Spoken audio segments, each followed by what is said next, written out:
So in 1952, when the first Israeli president died, the Israeli government sent out a letter and reached out to Albert Einstein and wondered if he would like to be the next Israeli president. Which is a pretty easy way to get to be the Israeli president. But Albert Einstein said, no, I don't want to. In a letter he sent back to them, I'm going to be quoting Time magazine, Monday, December 1st, 1952. All my life I have dealt with objective matters. Hence, I lack both the natural aptitude and experience to deal properly with people and to exercise official functions. Now, my connection to Albert Einstein and my marginalized identity is that he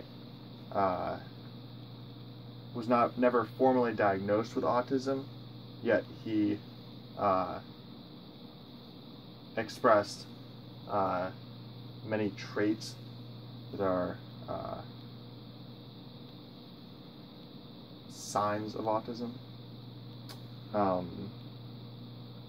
Quoting Hazel Muir, the article is Isaac Newton and Einstein showed signs of autism. That's a New Scientist, April 30th, 2003.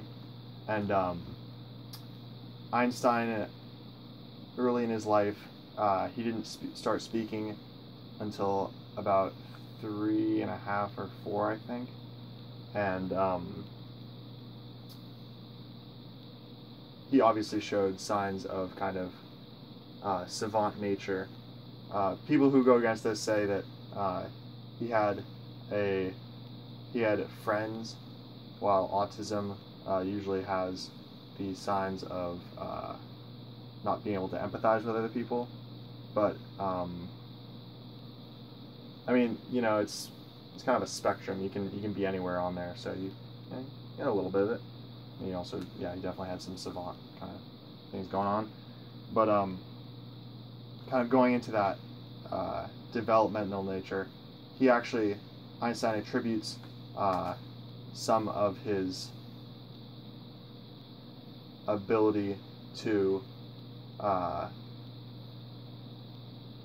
question the world around him to that, being that he developed later in life and he had to learn the fundamentals of everything later on than everybody else, when everybody else had it down.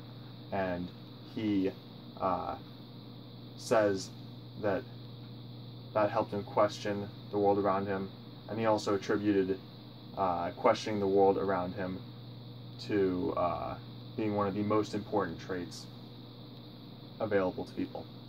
And one of the reasons that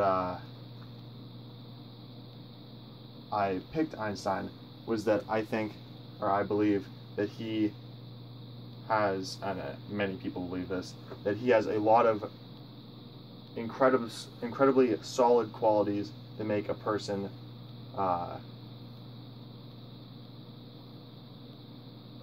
make a person very whole, in that he's very humble. He's also very smart. He revolutionized physics. So there's a lot of stuff going on there. And he's also played a lot of music, a good sense of humor. So I think we should all aspire to be somewhat like Einstein. It's easier said than done.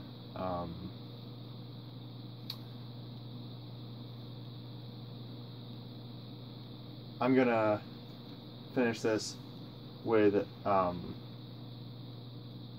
some thought of how he was much more human than I think we remember him, because he's one of the leading figures in the 20th century, and maybe even human history. And when his father died in 1902, and when his father died, Einstein, I think, was about 23. Einstein's life up until that point had been pretty, nothing spectacular, and he'd kind of been a failure, barely passing his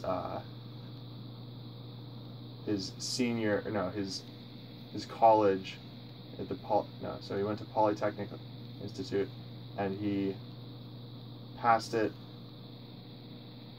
He spent a lot of time there, anyways. And after that, he couldn't even find a job throughout Europe teaching or even being a teacher's assistant. And he was very happy to just get a tutoring job. And then eventually he got a job at a patent office. And then in 1905, his life kind of changed. He threw physics on its side and kind of changed the world. But yeah, I think Albert Einstein is a very admirable person that we should all aspire to be like. Thank you.